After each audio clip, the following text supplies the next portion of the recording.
Let's learn how to divide the number 192 by 2 using the long division method.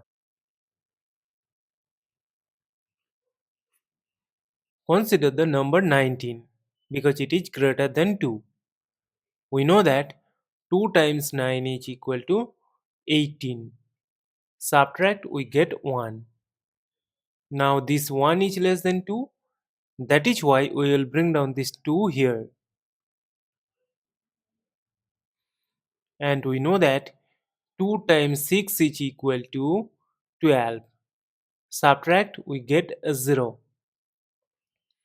As we have got the remainder 0, so we will stop. Therefore, 192 divided by 2 is equal to 96. And this is our final answer. Note that this video is made up with this digital pen tablet. The link is in the description box. Please like, share and comment on the video. Also do subscribe the channel.